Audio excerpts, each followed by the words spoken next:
전서 1장 21절 말씀.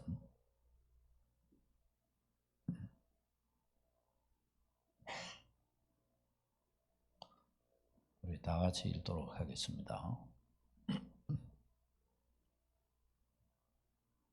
시작. 하나님의 지혜에 있어서는 이 세상이 자기 지혜로 하나님을 알지 못하므로 하나님께서 전도에 미련한 것으로 믿는 자를 구원하시기를 기뻐하셨도다. 아멘. 네, 오늘은 전도로 구원하시는 하나님이라는 제목으로 말씀을 전하겠습니다. 전도로 구원하시는 하나님. 하나님께서 우리 모든 성도에게 주신 소명이 있습니다. 그리스도인이라면 누구든지 누구나가 감당해야 할 소명입니다. 그것은 다른 것이 아니라 하나님과 이웃을 사랑하는 일은 특별한 어떤 그리스도인에게 맡겨진 소명이 아닙니다. 우리 모든 그리스도인들에게 주어진 우리가 힘써야 할 것들입니다. 우리 자신이 거룩한 삶을 살아가는 것, 이것은 특별한 그리스도인에게만 주어진 일이 아니죠. 모든 그리스도인이 거룩한 삶을 사모하며 또 노력해서 죄를 멀리하고 거룩한 삶으로 나아가야 됩니다. 영혼을 섬기고 살리는 일, 우리는 죽이는 자가 아니라 살리는 일을 위해 부름을 받은 사람들입니다. 이 일에 우리는 달려가야 되죠. 용서와 화해를 추구하는 삶, 우리가 해야 할 일입니다. 세상에 분열이 있는 곳에 미움과 다툼이 있는 곳에서 그 사이에서 우리는 용서와 화해를 추구하는 사람으로 부름을 받았습니다. 무엇보다도 하나님을 예배하고 찬양하는 일, 이것은 그리스도인의 본질적 소명이라고 할 수 있습니다. 누가 하나님을 예배해요? 그리스도인이 예배하는 거죠. 누가 하나님을 찬양해요? 그리스도인이 하는 것입니다. 교회를 세워가며 교회를 위해 헌신하는 일, 이건 누가 해요? 교회의 일원인 내가 하는 거죠. 교회의 일원인 그리스도의 백성이 하는 것입니다.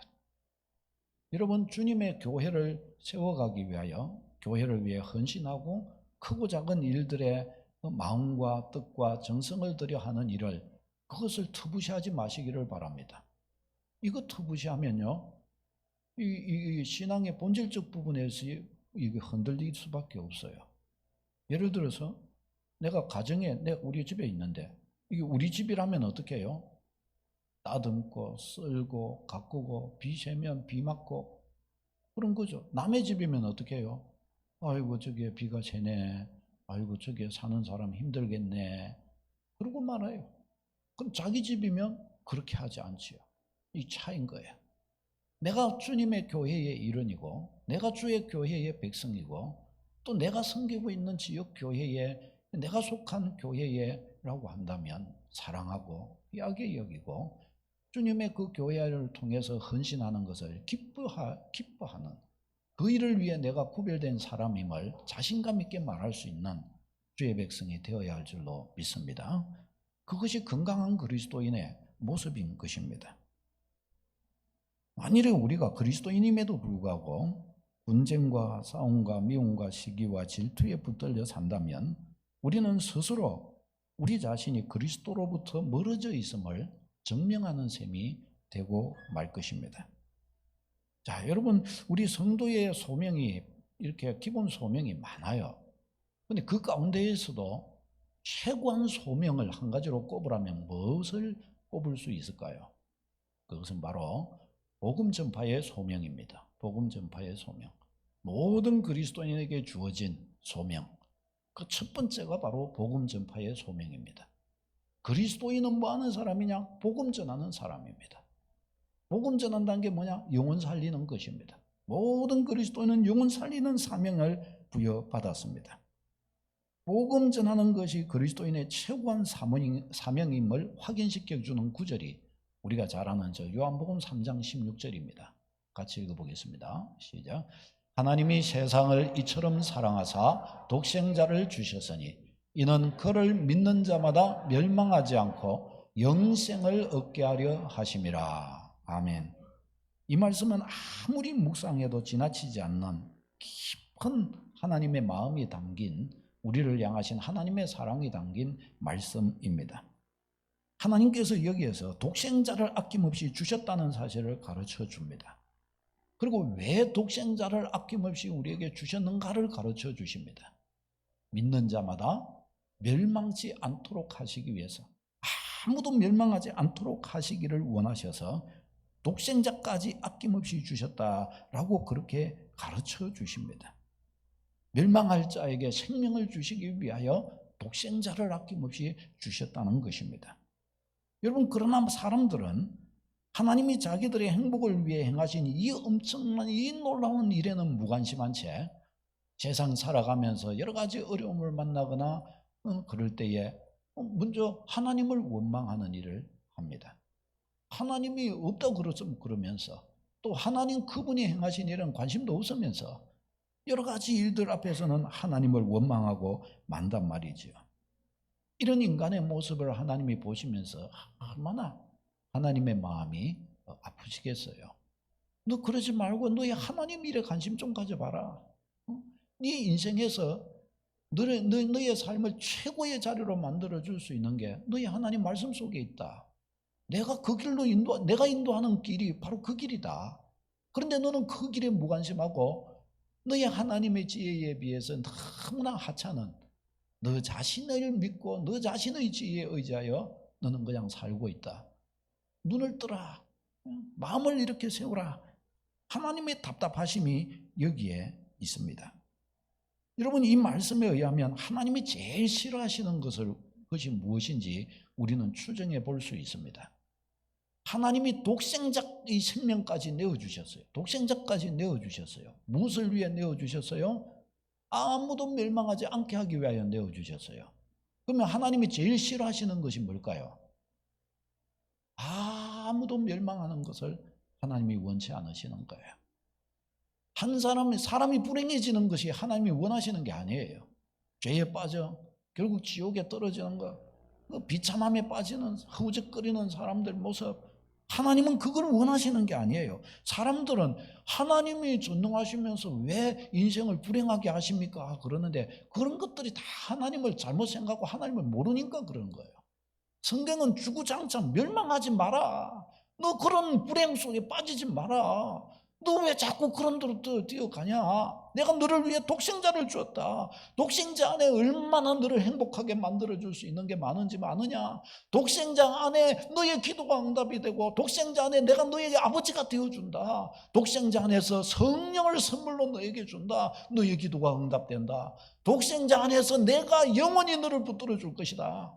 하나님의 약속이 얼마나 많은지 몰라요. 얼마나 많은지. 그런데 사람들은 그걸 믿을 생각을 하지 않고 어떻게 해요? 자기를 믿을 생각을 합니다. 자기의 지혜를 믿으려고 하고 다른 사람들이 내게 권면하는 것을 믿으려고 하고 그 놀라우신 하나님의 약속은 안 믿으려고 하고요. 제가 또 저희 가정 이야기인데 저희 딸아이들을 조금 뭐라 해야 되겠어요.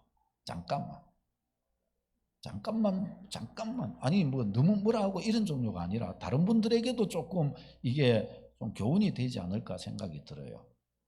저희 아이들이, 작은 딸이 지금까지 살아오면서 자기들이 만난 사람 중에 제일 자기들을 사랑하고 제일 자기들에게 관심이 많고 어떤 면에서 자기들에 대해 잘 알고 좋은 조언을 해줄 수 있는 사람이 누굴 것 같으세요?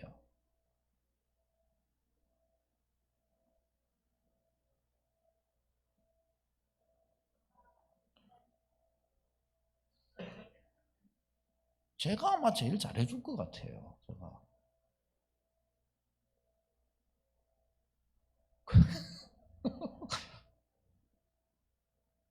공부를 해도 제가 저들보다 몇 배는 많이 했고 인생을 사는 것도 훨씬 많이 살아봤고 또 저는 목회를 하니까 이런 사람 저런 사람도 사실은 너무 많이 만나봤고 그 삶의 저 먼 끝까지 다 봤어요. 근데 애들은 저한테 교훈을 받기를 좋아할까요? 친구하고 교훈받고 이야기하기를 좋고 그 말 듣기를 좋아할까요? 답답해 죽겠어요. 답답해 죽겠어요. 몇 번씩 그런 이야기를 하는데 조금씩 이제 그 말을 조금 알아듣기도 하고 좀 그렇게 하기도 하는데 아직까지도 그래도 좀 답답하면서 서운해요.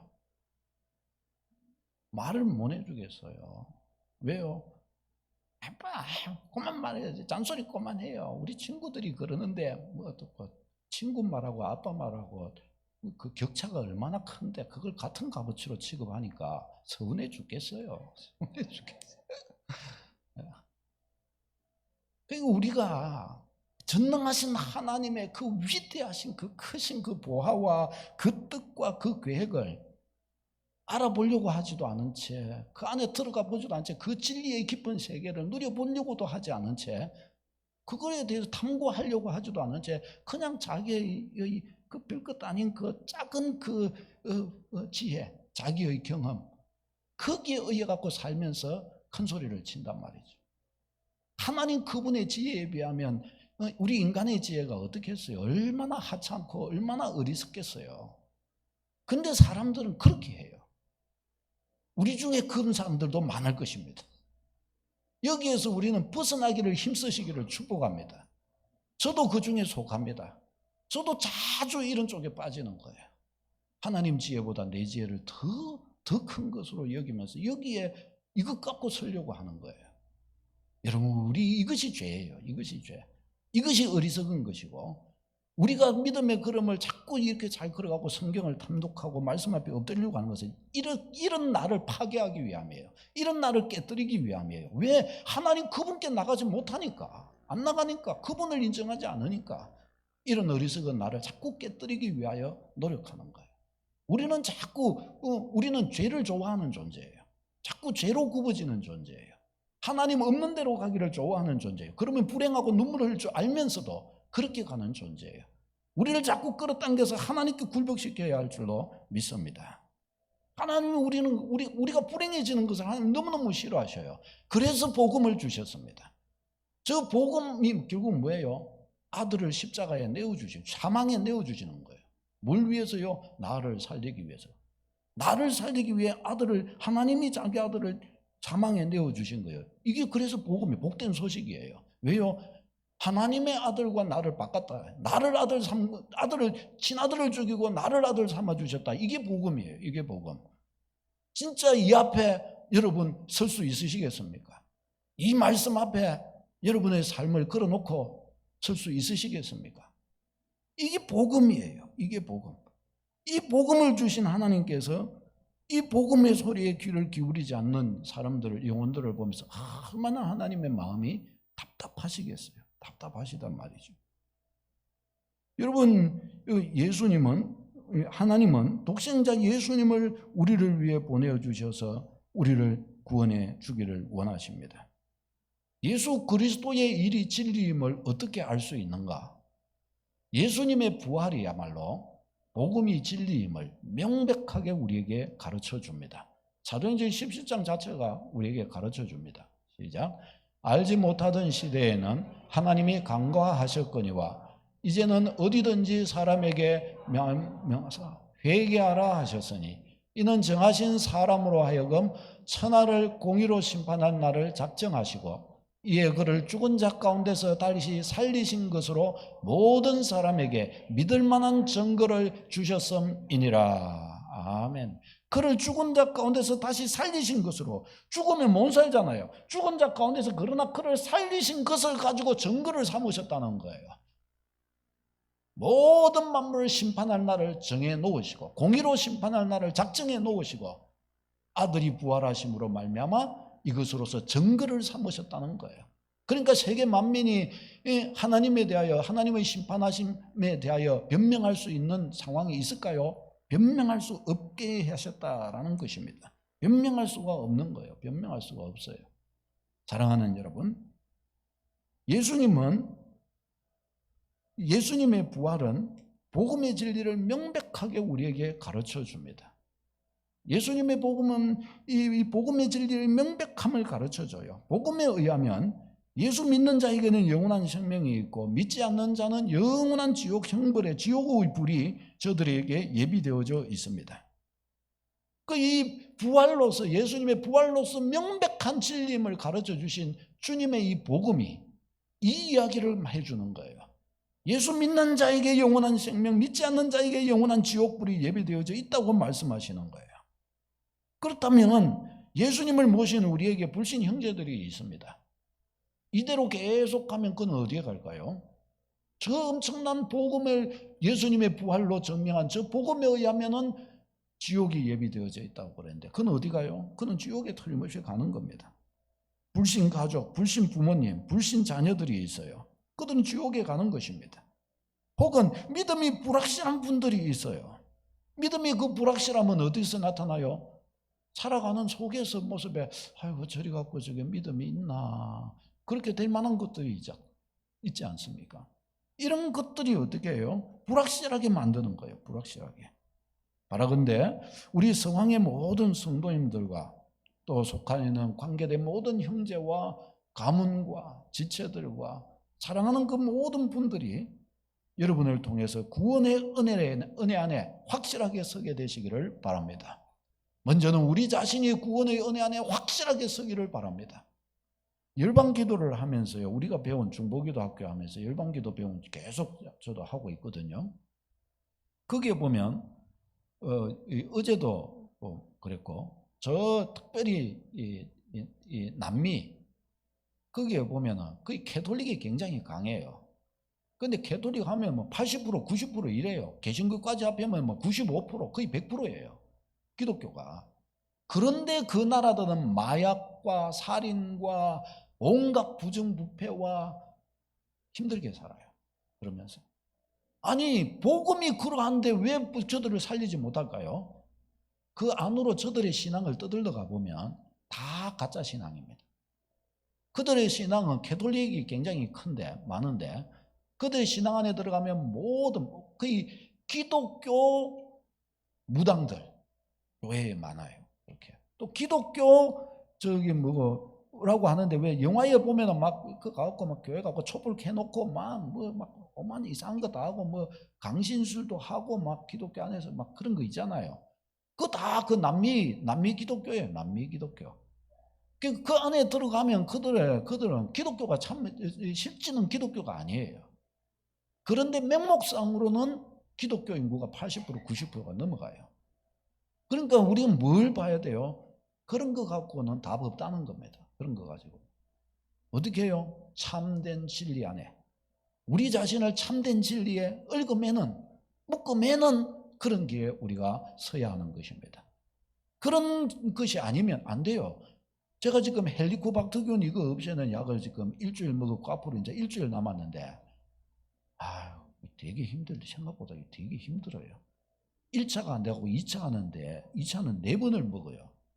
자기 전에도 이 항생제를 먹는데 이게 먹고 나서 바로 못 자요. 이게 속쓰리니까 1시간 정도 이거 왔다 갔다 하고 이거 운동도 하고 막 이러면서 하다가 자는 거예요. 어제도 그랬어요. 근데 이게 생각보다 이게 어렵더라고요. 이렇게 하는 것이. 근데 이거 잘 해야 이제 헬리코박터균 이거 죽는 겁니다. 이거 어줍잖이 먹어가지고 죽겠어요. 1차도 안 죽었는데. 독해요. 헬리코박터 이게 이거 엄청난 산도가 높은데도 위에서 버티고 안 죽는 게 이게 헬리코박터균이에요. 우리 안에 있는 불신앙, 우리 안에 있는 이 죄성, 하나님의 얼굴을 가리고 오래전부터 조상 대대로부터 내려오는 하나님의 얼굴을 가리면서 왔던 우리의 습관과 문화, 이게 한순간에 쉽게 무너지겠습니까, 여러분? 우리 안에 엄청나게 도사리면서 지금까지 가져왔던 죄의 습관들, 이 무너지겠습니까? 뼈저린 깎음을 통해 진지한 마음으로 하나님 앞에 엎드릴 때 하나님은 우리에게 진작에 우리의 생명을 담보로 하나님 앞으로 나아갈 때 하나님은 정말 우리의 생명의 주인으로서 담당해 주시는 은혜를 우리는 보게 될 것입니다.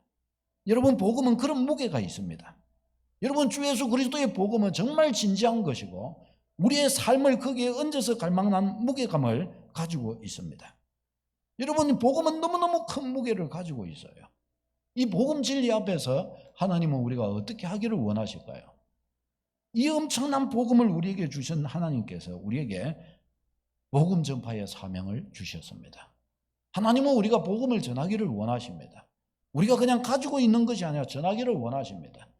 우리 도입부에서 봤던 영상에서 그 한 탤런트, 자기도 그때 초신자였을 때 전할 마음도 전혀 없었는데 그냥 만나서 이야기를 하다 보니까 자기는 그냥 완전 초신자인데도 이야기를 그냥 하다 보니까 나 요즘 너무 좋아졌어. 이야기하다가 왜 그런데? 나 교회 갔어.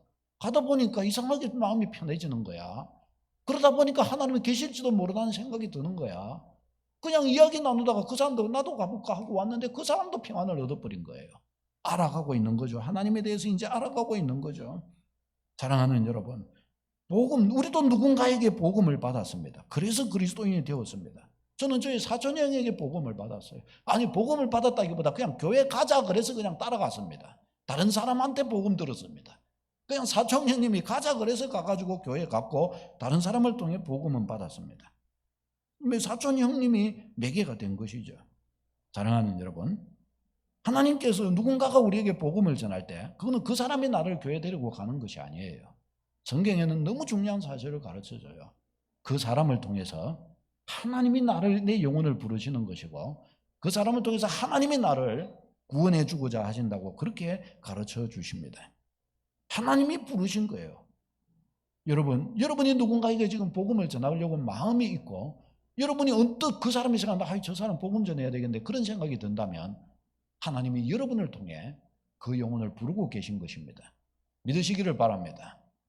한번 서로 이야기에 둘씩 짝을 지어 이야기해 보십시다. 당신이 누군가에게 복음을 전할 생각이 있다면 하나님이 당신을 통해 그를 부르시는 것입니다. 이 중차대함 앞에서 어떻게 반응할지는 여러분의 몫입니다. 사랑하는 여러분, 하나님이 우리에게 복음을 주시기까지 얼마나 지극정성을 쏟으셨는지 알면 우리는 진짜 놀라 나자빠집니다. 에베소서 1장 4절 읽겠습니다. 시작. 곧 창세전에 그리스도 안에서 우리를 택하사. 아멘. 우리가 나에게 복음이 전해진 이것, 내가 구원받게 된 것, 이것이 창세전까지 거슬러 올라갑니다. 하나님 편에서는. 창세전에 그리스도 안에서 이미 택정하셨다고 말씀합니다. 택정하셨다. 5절요. 시작. 그 기쁘신 뜻대로 우리를 예정하사 예수 그리스도로 말미암아 자기의 아들들이 되게 하셨으니. 아멘. 기쁘신 뜻대로 우리를 예정하사, 예정하셨단 말은 미리 결정하셨다는 것입니다. 미리 결정하신 거예요. 무엇을 결정하셨을까요? 예수 그리스도 안에서, 예수 그리스도를 믿는 사람마다 구원하기로 결정하셨다는 것입니다. 우리를 창세전에 택정해 놓고 얘가 때가 되면 예수 그리스도를 믿으면 내가 쟤를 구원할 것이다. 하나님이 예정해 놓으셨다는, 작정해 놓으셨다는 것입니다. 그뿐만이 아닙니다. 에베소서 1장 7절 말씀 시작. 우리를 그리스도 안에서 그의 은혜의 풍성함을 따라 그의 피로 말미암아 속량 곧 죄 사함을 받았느니라. 아멘.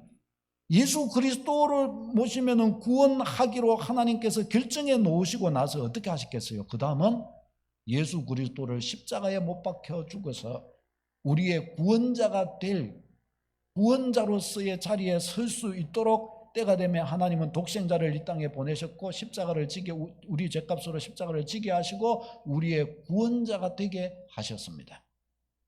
그리고 나서 어떻게 해요? 우리가 태어났어요. 태어난 우리가 하나님이 정하신 시기가 되었을 때에 누군가를 통해 복음을 듣게 하셨어요. 그리고 그 복음에 동하게 하셔서 하나님 앞으로 반응하여 나오게 하신 것입니다. 이게 하나님의 구원 방법이에요. 저것을 정리를 해보면 이래요. 창세 전에 이미 우리가 있기도 전에 하나님은 택정하셨고 그 다음에 예수 그리스도 안에서 우리를 구원하기로 미리 동안 결정해 놓으셨고 아직 예수 그리스도도 안 오셨어요. 그리고 하나님께서는 예수 그리스도를 보내서 십자가를 지게 하셨어요. 우리의 죄값으로 십자가를 지게 하셨어요. 그리고 그 뒤에 우리가 이 땅에 태어나게 하셨고 때가 되면 우리의 친구를 통해 저에게는 사촌 형님을 통해 또 다른 이웃을 통해 우리 성황교회 성도님들을 통해 복음을 듣게 하신 거예요. 그리고 그 복음을 반응하게 하셔서 어느 순간에 보니까 하나님 앞에 와 있는 거예요. 뭐가 된 거예요? 예수를 영접하여 구원의 자리에 서게 해주신 것입니다. 아멘. 이것이 하나님의 방법이신 거예요. 이것이. 그럼 내가 구원받은 이 사실을 생각하면 이게 어떤 일이에요? 이게 얼마나 기이하고 놀라운 일이에요. 하나님 그분의 창세 전의 역사부터 시작해서 나를 구원하시기 위해서 독생자로 말미암아 나를 구원하기 위하여 예정해 놓으셨고, 독생자로 그래서 독생자가 구원자 되도록 하나님께서는 십자가를 예비하사 성취하셨고, 때가 되면 나를 태어나게 하시고, 때가 되면 하나님께서 누군가를 통해 나에게 복음을 전개해 주셨고, 또 내 마음이 그 복음 앞에 반응하게 하셔서 하나님 그분께 엎드리게 해 주셨습니다. 우리 보기에는 이런 것들이 모르니까, 과거의 일들, 내가 믿은 것만 알고 과거의 일은 모르니까 우연한 것처럼 보일 수 있습니다. 그런데 어떻게 해요? 하나님 편에서는 저 모든 과거의 하나님의 계획이, 숨어있는 저 하나님의 사랑하심이, 뜻이 더 큰 거예요. 거기서부터 하나님은 이 일을 해오신 것입니다. 디모데후서 1장 8절은 이제 이렇게 말씀합니다. 시작. 하나님이 우리를 구원하사 거룩하신 소명으로 부르심은 우리의 행위대로 하심이 아니요 오직 자기의 뜻과 영원 전부터 그리스도 예수 안에서 우리에게 주신 은혜대로 하심이라. 아멘. 자, 이것은 바울 사도가 자기 이야기하는 건데요, 하나님이 우리를 할 때 바울 사도를 넣어보십시다. 바울 사도를 구원하사 거룩하신 소명으로 부르시면 사도로 삼으사 전도자의 길을 걷게 하신 것은, 그 말입니다. 그렇게 하신 것은 바울 사도의 행위대로 하신 것이 아니고 자기의 뜻과 하나님 그분의 뜻과 영원전부터 그리스도 예수 안에서 우리에게 주신 은혜를 따라, 영원전부터 주신 은혜가 뭐예요? 앞에 이야기한 창세전에 택정하시고 예수 그리스도 안에서 예정하시고 예수 그리스도를 보내시고 때가 되면 나에게 복음이 전해지게 하시고 내 마음 열리게 하셔서 예수 믿게 하신 것 말이에요. 그분의 은혜로 하신 것이라는, 그분의 은혜로. 우리는 몰라서 내가 예수님 믿었다 이러지만은 그 뒤에 하나님께서 내가 널 위해 얼마나 열심을 맺는지 네 아느냐? 하나님은 그 질문을 우리에게 하십니다. 여러분, 이거 얼마나 이게 놀라운 일입니까? 여러분, 하나님은 왜 우리가 그렇다면 복음을 전하기를 원하실까요? 그래서 오늘 본문의 21절에는, 원문에는 나오지 않는데 사실은 제일 앞에 접속사 왜냐하면이 있습니다. 왜냐하면. 21절 앞에 가로에서 왜냐하면을 적어 놓으면 좋습니다. 왜냐하면 이거 그러니까 20절 앞부분의 결과를 21절로 말씀한 것이죠. 그러면 앞을 20절까지의 내용이 뭐냐? 이 세상이 미련하여 자기의 지혜로 하나님을 모른다는 것입니다. 결국은 그 말이에요. 세상 지혜를 하나님께서 미련하게 하셨다는 거예요. 왜? 자기 지혜로 하나님을 모르기 때문에. 저들은 굉장히 지혜롭고 굉장히 이거는 아주 높은 차원의 지식이다라고 이야기를 하지만 그것으로서 하나님에 대해 특별만큼도 알지를 못하는 거예요. 그러니까 하나님 보실 때에는 창조주도 모르게 하는 그것이 무슨 지식이냐? 어리석음이지. 그게 미련하다는 거예요. 어리석음이라고 말씀하시는 겁니다. 그렇게 하시면서, 그래서 하나님께서는 뭐라고 그래요? 자기 지혜로 하나님을 알지 못하기 때문에 그래서 전도의 미련한 방법으로 영혼을 구원하시기를 기뻐하셨다라고 말씀합니다. 왜 우리에게 전도를 명하시느냐? 사람이 자기 지혜로 하나님을 알지 못할 만큼 어리석기 때문에 전도라는 것이 미련한 방법이긴 하지만 하나님은 이 방법으로 사람을 구원하시기를 기뻐해 주신다는 것입니다. 여러분, 여기에서 전도라고 번역된 단어는 퀘리그마입니다. 퀘리그마. 선포라는 뜻인데 이 단어가 참 중요합니다. 그냥 선포는 그냥 말로 선포하는 것처럼 보이잖아요. 근데 이 단어의 뜻 속에는 두 가지의 의미가 담겨 있어요. 선포하는 행위, 그가 또 선포하는 내용까지를 포함합니다. 그러니까 선포하는 행위는 뭐예요? 예수님이 구원자이시다, 예수님을 믿어라, 선포하는 행위, 이것을 전도라고 그럽니다. 선포하는 내용은 뭐예요? 예수 그리스도의 복음을 우리가 선포하는 것이죠. 그러니까 뭐예요? 하나님께서는 미련한 방법으로 영혼을 구원하기를 원하시는데 바로 뭐예요? 전도라는 방법과 전도의 내용이 되는 예수 그리스도의 복음, 이것을 가지고 영혼을 구원하기를 하나님은 기뻐하신다라고 우리에게 가르쳐 주십니다.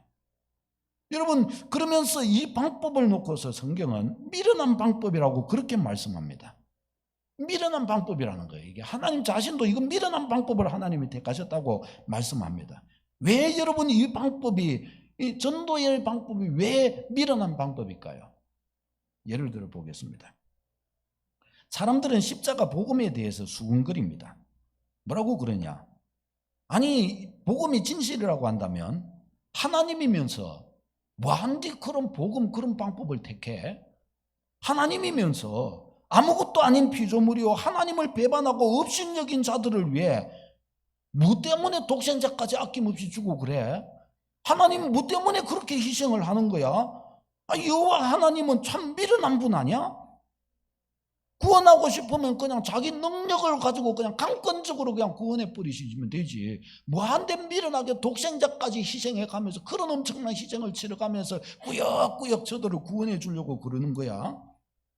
아주 사람들이 아니 죄인을 죄 없다고 하면은 그 불의한 재판관 아니냐 사람들이 외치면 아니 죽어 외치라고 그래 싹 죽여버리지 뭐까지 거. 그러면서 나한테 두려워 떠는 자 엎드리는 자만 다 구원하면 되지. 뭐한데 어렵게 저 가가지고 막 독생자까지 쪼가면서 죽여가면서 뭐한데 그렇게 지금 미련한 거 아니야? 이게 세상 사람들이 생각하는 방식이라는 거예요. 그건 미련한 거라는 거예요. 하나님이면서 그 능력을 가졌으면서 뭐한데 그래? 그건 미련하다는 것입니다. 그뿐만이 아니에요. 복음을 전하는 것에 대해서는 어떻습니까? 복음 전할 필요가 뭐 있어요? 사람들 다 대변하고 청구천사 한 번에 딱 보내버리든지 아니면 지옥문 한번 싹 지나가게 만들어놓고 너 저 갈래 여 갈래 둘 중에 하나를 택해라. 그러면 여러분 한 방에 끝나는 거 아닙니까? 한 방에. 너무 쉽고 너무 전능자답잖아요. 그런데 전도라는 것은 뭐예요? 가가지고 만나갖고 커피 사줘야 되고 시간 만나려고 하고 안 만난다 그러면은 또 저저 빌어가지고 선물 사줄게 한번 보자 그러고 우리 집에 와라 밥 차려놨다 그러고 이야기도 하고 그 만나갖고 이야기하는데 뭐 내가 천사처럼 능력이 있어요 날개가 있어서 날개나 해요 말주변이라도 내가 뭐 대단하게 있고 그래요 이야기하면 반론이나 제기하면 또 내가 거기 답도 제대로 못해요.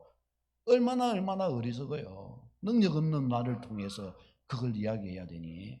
그러니까 어떻게 해요? 그러니까 어리석은 거예요. 답답한 거예요. 이 답답하지 않을 수 없는 것입니다. 하나님께 사람들이 이렇게 볼 때에도 지옥문 한번 딱 보여주고 쩔쩔매게 만들고 아이고 나 잘못했어요 하고 손들게 만들면 최고로 좋을 건데 그런 것도 아니고 소위 말해서 시덥잖은 사람 보내가지고 예수님 믿어야 됩니다 뭐 이렇게 하면서 아니 얼마나 이게 미련하냔 말이죠. 자 그런데 본문이 가르쳐주는 것은 하나님은 오히려 이것을 기뻐하신다는 거예요. 하나님의 그런 강권적인 능력과 절대적 힘과 지옥문을 확 한 번에 보여주시거나 천사를 보내갖고 한 번에 확 날개짓하게 만들어갖고 깜짝 놀라게 만드는 그런 방법보다도 참으로 사람들이 보기에 되게 어리석게 보이는 미련하게 보이는 독생자를 주어서 독생자의 생명을 주어서 복음을 만드시고 그 복음을 어리석은 자를 통해서 보내가지고 그에게 전하는 이 방법을 오히려 하나님은 기뻐하신다라는 거예요. 여러분 왜 그럴까요? 저는 이거 갖고 고민을 좀 많이 해봤습니다. 왜 그럴까요? 하나님은 참되고 진실한 분이시기 때문입니다. 능력과 권세로 가지고서 왔고 천사통이 확 한번 휘저어버리고 지옥문 한번 확 보여줘버리고 이러면 그 속에 그것을 통해서 예수 믿는 누군가가 있다고 한다면 그는 정말 인격적으로 주님을 만날 수 있을까요? 인격적으로 주님 그분께 당신은 진짜 하나님이십니다. 당신은 정말 우리 인간을 사랑하시는 분이십니다. 나 정말 당신한테 너무 내가 못처짓 했습니다. 하나님 당신이 내게 이루신 일들은 그 앞에 내가 내 평생을 들여서 갚아도 다 못 갚을 은혜입니다. 이런 말 그런 분한테 할 수 있을까요? 못합니다. 또 누군가가 하나님 그분의 은혜에 담복해서 이것을 가지고 가서 내가 예수 믿어보니까 진짜 하나님 살아계시더라. 야, 너 그렇게 고생하지 말고 하나님 앞에 나와봐. 네 마음을 하나님께 한번 보여봐. 어떻게 하나님 그분께 보이는데 너 죄인이야. 내가 뭔 죄인인데 이러한 거 사실 너도 네 마음속에 못된 거 많잖아. 그러면서 그런 것들을 헤집어 파면서 내려놓고 하나님 그분께 엎드리게 되는 정말 친구와 친구의 그 진솔한 대화 속에서 만나게 되는 하나님, 거론되는 하나님, 설득되는 하나님, 그런 속에서 믿어지게 되는 하나님이야말로 진정한 믿음이라고 주님은 평가해 주시는 것이에요. 하나님은 그런 성품을 가지신 분이십니다. 우리 사람도 어떻게 해요? 사람도 제대로 된 사람은 자녀 키워놓고 내가 돈 빵빵하게 많으니까 가난하게 감당도 할 수 없는 애한테 야, 내 너 1억 줄 테니까 너 오늘부터 자동차 배우고 뭐 배우고 이거 하고 다 해. 아버지 또 돈 부족한데요. 그럼 뭐 안 되겠는데요. 술 좀 먹어야 되고 저거 해야 되고 뭐 해야 되고 요리 그거 해야 되니까 아버지 나 오늘 2억 좀 통장에 꽂아주세요. 아 그래 꽂아줄게. 몇 년 안에 죽습니다. 그러다가 안 그러겠습니까? 그러니까 지혜로운 아버지라면 어떻게 해요? 아들과 진솔한 대화들을 나누어 가면서 그를 세워갈 것이고 그런 속에서 오히려 그게 일확천금을 통해서 그에게 뭘 해주는 것보다 그와 공감하고 그와 공유하는 그 교제, 그 기쁨을 더 소중하게 여기고 크게 여길 것입니다.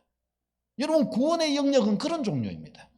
어떤 뭐 대단한 어떤 것에서 나타나는 것이 아니라 하나님 그분과의 그 내적인 친밀한 그 교감 속에서 나타나는 게 참된 구원의 은혜입니다. 하나님이 우리에게 하고자 하시는 것은 바로 그거예요. 그래서 하나님은 우리를 통해 얻게 되는 다른 어떤 것이 아니라 우리 자신을 하나님은 얻기를 원하십니다. 너 네 자신을 나한테 줘. 네 자신을 나한테 보여주면 내가 나의 전부로서 너를 영화롭게 해주겠다. 이것이 하나님의 뜻입니다. 사랑하는 여러분. 그래서 하나님은 전도에 미련한 방법을 기뻐하시는 거예요. 할렐루야. 하나님은 이 방법을 기뻐하시는 거예요. 그런데 우리 인간이 미련해가지고 어떤 저 교회 이야기를 들으니까 전도 축제 한다고 다른 교회 앞에 차 세워놓고 다른 교회 가려고 들어가는 사람 차 문 열어놓고 이 차를 타는 순간부터 이 차에 타서 오늘 하루를 보내시는 분들에게 일당 5만 원을 드리겠습니다. 다 해가지고 막 그랬다고 그래요. 그런 분들. 이게 복음을 아는 사람의 일인가? 이게 복음을 아는 사람들의 방식인가? 백화점 세일을 하러 가는데 손님 모으러 간 것도 아니고. 여러분은 우리의 주님은 그런 분이 아닙니다. 복음도 그런 종류가 아닙니다. 우리는 그런 싸구려에 쓰임 받는 사람들이 아니에요. 우리는 영혼을 살리는 일이 앞에 있는 것이고 한 사람 인생의 문제 앞에 있는 겁니다. 산이 중리하는 한 사람 문제 앞에 있고 인생의 무거운 짐을 가지고 신음하는 그 한 사람에게 복음이라는 해결책을 가지고 그 앞에 서 있는 사람입니다. 할렐루야. 우리는 바로 그런 사람들입니다. 복음은 그런 것입니다. 하나님은 억압으로 위협으로 억지로 거짓으로 믿게 만들기를 원하지 않는 분이십니다. 그것을 기뻐하지 않으시는 거예요. 그래서 복음에 미련한 방법을 하나님은 택하셨고 전도에 미련한 방법을 하나님은 택하셨습니다. 여러분 하나님의 방법이 이러하다면 우리 교회는 이 복음 앞에서 어떻게 해야 할까요? 우리는 이 복음 앞에서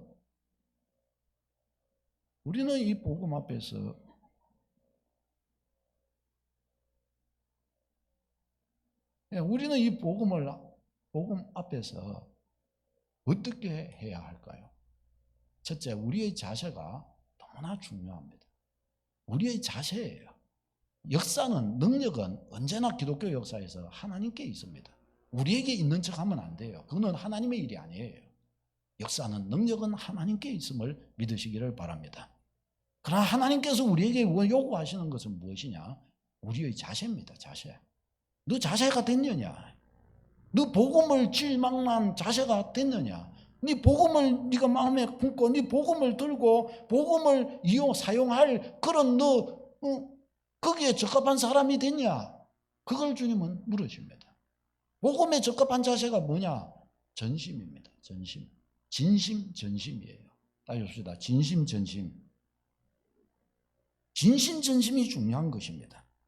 하나님은 우리에게 독생자의 생명까지 걸고 우리에게 다가오셨습니다. 독생자의 생명을 걸고 우리에게 다가오실 정도면 최고로 무게감 있게 다가온 것이죠. 그런 하나님께 우리가 시시하게 다가간다면 어떨까요?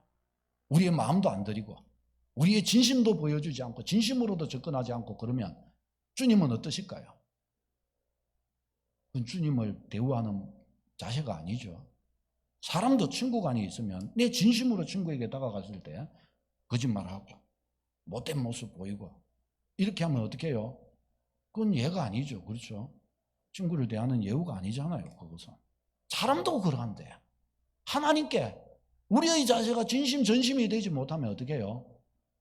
그거는 벌써 하나님을 싸구려 취급하는 것입니다. 거기에서 끝나버려요. 신앙은 거기서 끝나는 것입니다. 믿음은 진심 전심이 거기에 들어가야 그때부터 스파크가 일어나는 것이고 그때부터 진리의 힘이 발휘되는 것입니다. 우리가 주님 앞에 나아갈 때 그래서 시시하게 접근하면 안 됩니다. 독생자를 이 생명까지 아까워하지 않고 주신 주 하나님께 우리가 기분 따라 접근하면 어떻게 돼요? 그건 너무 주님께 죄송한 일이 아닐 수 없습니다. 이해 득실을 따져가면서 주님께 접근하면 그건 주님과 사귈 수 없습니다. 사람도 자기 전부를 가지고 접근해 주는데 나는 그를 향하여 내 이해 득실을 가지고서 접근해 버리면 실망합니다. 그렇잖아요. 우리 주님을 그렇게 대우하면 안 돼요. 무례하게 접근하면 어떻게 해요? 그것도 하나님과 친밀해질 수 없습니다. 우리 말라기서 말씀 잘 아는 말씀 시작. 만군의 여호와가 이르노라 너희가 눈먼 희생 제물을 바치는 것이 어찌 악하지 아니하며 저는 그 병든 것을 드리는 것이 어찌 악하지 아니하며 이제 그것을 너희 총독에게 드려보라. 그가 너를 기뻐하겠으며 너를 받아 주겠느냐. 아멘. 말라기 선지자가 얼마나 사실적으로 표현합니까? 너희가 하나님께 하는 거 그거 너희 총독한테, 총독이 좀 높은 사람이잖아요. 총독한테 가서 해봐라. 총독이 기뻐하겠는가? 너 한 대 맞지 않겠냐? 감옥 들어가지 않겠냐? 그 말인 거죠. 그 말. 여러분 이 말씀 앞에서 어떤 마음이 드십니까? 우리가 절대적으로 바를 수는 없지만 하나님께 진솔한 믿음의 길을 우리는 가야 하겠습니다. 하나님께서 네가 네 하나님께 어떻게 하고 있는지 봐라. 네가 네 직장에서 그런 태도를 가지면 사장님인들 너를 기뻐하겠느냐라고 하나님께서 우리를 비교하여 물으실 때 네가 너의 교회에서 너의 하나님께 어떻게 하는 것과 너의 직장 사장님한테 어떻게 하는 것 두 가지를 놓고 비교해 봐라. 어떤 것이 더 잘하고 있냐 너. 이왔으면 이렇게 한다면 사실은 우리에게 하나님은 사장님만큼은 안 되는 하나님이신 거죠. 하나님은 그런 질문을 우리에게 하고 계십니다. 우리는 이런 앞이런 이렇게 말씀하시는 하나님 앞에 뭐라고 우리는 답할 수 있을까요? 하나님 이 말씀 앞에 참으로 우리가 부끄럽지 않기 위한 노력을 열심히 해 가십시다. 1800 우리나라가 지금의 우리나라가 있기 위하여 수많은 믿음의 사람들의 피를 흘렸습니다. 우리나라 사람이 아니고 미국, 영국, 프랑스, 캐나다 저 외부의 나라들에 전혀 우리를 알지 못하는 그들이 와갖고 이 땅에 피를 흘렸습니다. 1891년 캐나다 제임스 홀 선교사님 부부가 의사예요. 의사가 얼마나 큽니까? 근데 그들이 의사 면허를 따자 한국으로 왔습니다. 그 당시에 한국은 어떻게 해요? 폐쇄 정책을 해가지고 다 죽어나가는 그런 나라예요. 근데 이 나라에 의사의 면허를 가지고 이 나라에 왔어요. 그 남편 제임스 홀 선교사님은 34세에 전염병이 창궐하니까 전염병으로 죽었습니다. 그 아내 로제타 홀 선교사님이 모국으로 돌아갔냐? 안 돌아갔어요. 거기서 계속 남편의 뒤를 이어서 우리나라를 섬겼습니다. 83세가 되기까지 의료 선교를 한 거예요. 우리나라에서. 얼마나 큽니까? 그리고 이 땅에서 그는 죽었습니다. 그뿐만이 아닙니다. 1886년 토마스 선교사님이 있어요. 우리 과학책에 이 역사책에 나오는 제너럴 셔먼호를 타고 우리나라에 왔습니다. 번역 성경을 전하기 위해서 왔어요. 근데 와가지고 내리자마자 홍선대원군 싹 잡아가지고 다 목을 다 쳤습니다. 참수했습니다. 그 참수할 때 나라에 이 땅에 발을 딛자마자 참수당했는데 뛸 때 그 자기를 참수하는 사람에게 성경책에 죽었어요. 이분이. 그런데 그 받은 그 성경책을 통해서 또 교회가 세워진 것이 있고 막 그래요. 1905년도 루비 캔드릭 선교사님 여성으로 25세에 복음을 전하러 우리나라에 왔다가 7개월 만에 전염병에 걸려 죽었습니다. 제대로 복음 못 전하고 죽었어요. 이분이 처음 우리나라에 발을 딛고서 어머니께 편지를 썼어요. 그 가운데 내용이 만약 나에게 1000개의 생명이 있다면 그 모두를 한국을 위해 기꺼이 바치겠습니다. 그렇게 이야기를 했다고 합니다. 그리고 이것이 묘비명이 되어서 저 서울 양화진 이 선교사 묘지에 거기에 이분의 묘비명에 이게 만약 나에게 1000개의 생명이 있다면 그 모두를 한국을 위해 기꺼이 바치겠습니다. 거기에 딱 이렇게 묘비명이 적혀 있다고 합니다. 나이가 몇 살요? 25살. 이 하나하나 가슴 떨리는 일 아닙니까? 그 사람만 한 사람의 생명이고 나는 뭐 두 생명, 세 생명, 100생명입니까? 똑같은 생명인데 전혀 자기 동족도 아니고 자기 가족도 아니고 전혀 외딴 다른 나라 아주 미개한 못 사는 나라에 와가지고 저들은 그렇게 소중한 자기의 생명을 드렸어요. 하나님께 드린 거죠. 이게 뭐예요? 복음의 무게입니다. 복음의 무게. 저는 이런 것들을 생각할 때 어떤 면에서 저 자신이 참 많이 부끄러워요. 그리고 목회자의 길을 간다는 것이 얼마나 무게감이 있는 것인가 다시 생각해 보게 됩니다. 아니 우리 성도님들 한 사람 한 사람들도 그리스도인으로서 세상 가운데 선다는 것이 예수의 이름을 가지고 하나님의 이름을 가지고 선다는 것이 얼마나 무게 있는 것인가를 다시 생각해 보게 됩니다. 여러분 우리는 싸구려가 아닙니다. 여러분 아주 우리는 차원 높은 하나님 그분의 나라를 위한 하나님 그분의 속에 날개 아래 품으신 너무나 값어치 있고 너무나 위대하고 소중한 주의 백성입니다. 히브리서 11장에는 세상이 감당치 못하도다라고 고백했습니다. 여러분 우리는 이 복음, 이 신앙을 유업으로 받았습니다. 이보다 큰 게 없어요. 이 신앙 안에서 날마다 승리하는 여러분 되시기를 바랍니다. 이 신앙의 축복을 날마다 캐내시기를 축복합니다. 기도하겠습니다.